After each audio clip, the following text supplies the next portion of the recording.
Hello dear students, how are you? Hope you are well by the grace of Allah. আজকে আমরা everybody যুক্ত সেন্টেন্সের ক্ষেত্রে কীভাবে ট্যাগ কোয়েশ্চেন করতে হয় সে সম্পর্কে জানতে যাচ্ছি।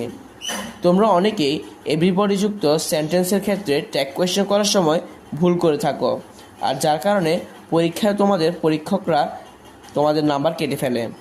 তাই আজকের পর থেকে যাতে তোমাদের না ভুল হয় সেটা চেষ্টা করবে। এভরিবডি যুক্ত সেন্টেন্সকে সবসময় মাথা রাখবে, ট্যাগ কোয়েশ্চেন করার ক্ষেত্রে আমরা ডোন্ট দিয়ে ব্যবহার করব। এক্সাম্পল হিসেবে তোমাদের জন্য রাখছি এভরিবডি লাইকস হিম। এই ক্ষেত্রে ট্যাগ কোয়েশ্চেন হবে ডোন্ট দিয়ে। যদিও সেন্টেন্সটির ক্ষেত্রে এভরিবডি থার্ড পারসন হিসেবে ব্যবহৃত হয়েছে, কেননা তোমরা দেখতেই পাচ্ছ বারবের শেষে একটা অ্যাস রয়েছে, অর্থাৎ এটি এভরিবডি শব্দটি থার্ড পারসন। তবে ট্যাগ কোয়েশ্চেনের ক্ষেত্রে এটি একটি ব্যতিক্রম। তা হচ্ছে এভরিবডি থাকলেই তোমরা চোখ বন্ধ করে ডোন্ট দিয়ে চলে আসবে। আশা করছি আজকের পর থেকে তোমাদের এই কনসেপ্টের ক্ষেত্রে ভুল হওয়ার চান্স নেই, এবং তোমরা এই ছোট্ট একটা রুলসকে মনে রাখবে, কেননা তা না হলে তোমাদের শিক্ষক তোমাদের খাতা মার্ক কমিয়ে দিবে।